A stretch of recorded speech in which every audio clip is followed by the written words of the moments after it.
We've got students from different walks of life. We've got adult students, we've got students under 18. Some of the students decide to change their careers, and they say that this course is giving them really good manual skills that they can then turn into other skills later on in life. I think this course gives people manual dexterity skills. It also it gives them a great social interaction and networking between professionals as well, with professionals, because they will go on the work experience, for example, and they will get to know lab owners, lab managers. They might even get to know some dentists, for example.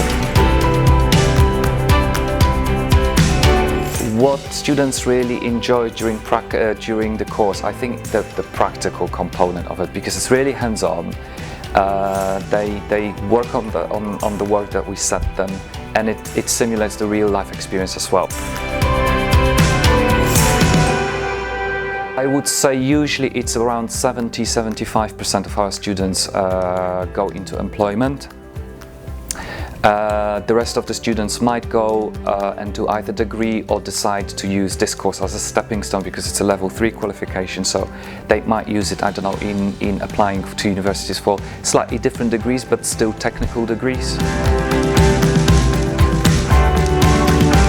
They said that they've also gained lots of academic skills. Some of the students come from, they don't necessarily have A levels, so they might have got a GCSEs, or they might not even have GCSEs.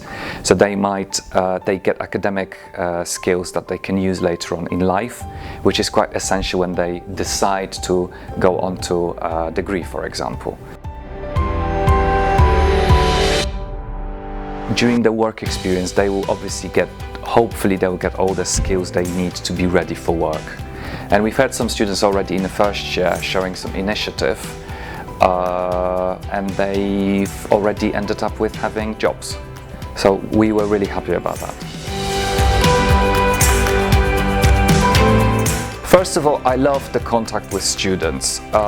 When we are in the classroom, it's not always this teacher-student relationship. We're creating a professional environment here. So we're also simulating the scenario of working in a laboratory. We're not trying to make it really rigid. We're trying to make it friendly, obviously with boundaries, but we're trying to make students feel relaxed, but still learning at the same time. We are one of the providers, one of the only providers here at the moment for the south of England. So we've had students travelling from different parts of the country to study with us, and they've been obviously successful, and they went on to careers, and later on they said, oh, it's been worth making the effort and getting to study with you guys.